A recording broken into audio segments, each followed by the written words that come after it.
আসসালামু আলাইকুম এভরিওয়ান। সবাই কেমন আছেন? আশা করি আল্লাহর অশেষ রহমতে সবাই ভালো আছেন।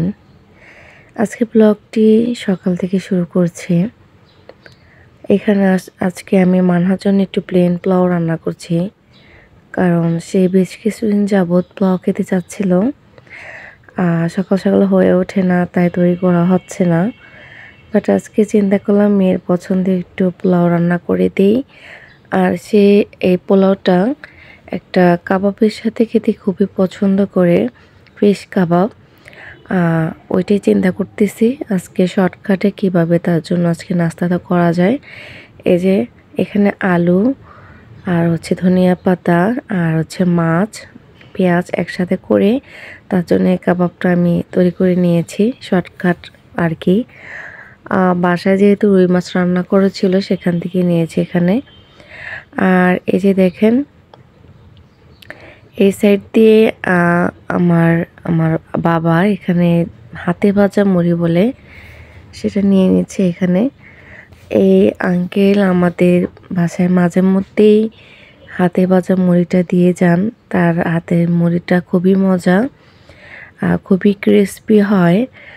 দোকানে যে মেশিনে ভাজা মুড়িটা থাকে সেটা আমার কাছে টেস্ট লাগে না, এই আর কি। আর এই সাইড দিয়ে মুড়ি সব কিছু না কমপ্লিট করে আমি বাসায় চলে এসেছি। ভাত, গরম ভাত আর এখানে একটা সবজি রান্না করব আজকে দুপুরের জন্য। আর সকালে মাছ অনেক কিছু আছে, তো এখন একটু সবজি রান্না করে নিলে আমাদের দুপুরে লাঞ্চটা হয়ে যাবে। আজকে দুপুরে সবজির জন্য এখানে আমি ফুলকপি, গাজর, আলু নিয়েছি। আর জাস্ট একটু হলুদ আর কাঁচা মরিচের উপরে আমি আজকে সবজিটা রান্না করব। দেখেন এখানে কিন্তু অনেকগুলো সবজি, জাস্ট বোঝা যাচ্ছে না। অনেক বড় একটা হাঁড়িতে বসিয়েছি, তা না হলে এই ফুলকপি আর গাজর নষ্ট হয়ে যাবে। এই জন্য সব কিছু কেটে একসাথে নিয়ে নিয়েছি আর কি।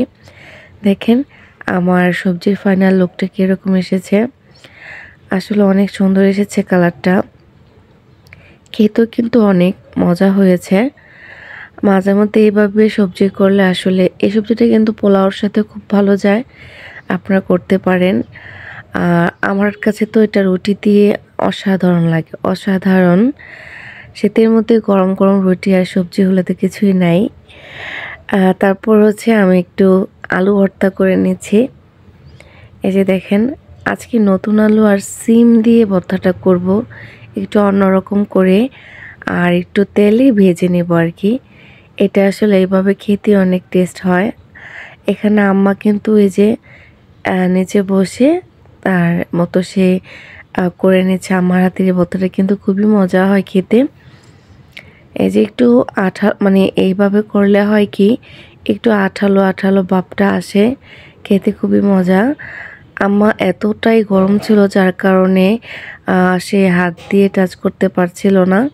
এজন্য এখানে সে একটু স্টিলের একটা মগ দিয়ে ডলা দিয়ে দিচ্ছিল, তা না হলে দিয়ে ভর্তাটা করা যাবে না। সবাই যেহেতু বসে আছে ভর্তা দিয়ে ভাত খাবে।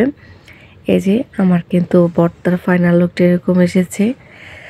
আর আমি এই সাইড দিয়ে একটা ডিম, হাঁসের ডিম ভেজে নিচ্ছি, কারণ ভর্তা, ডাল আর ডিম থাকলে কিন্তু কোনো কথাই নাই।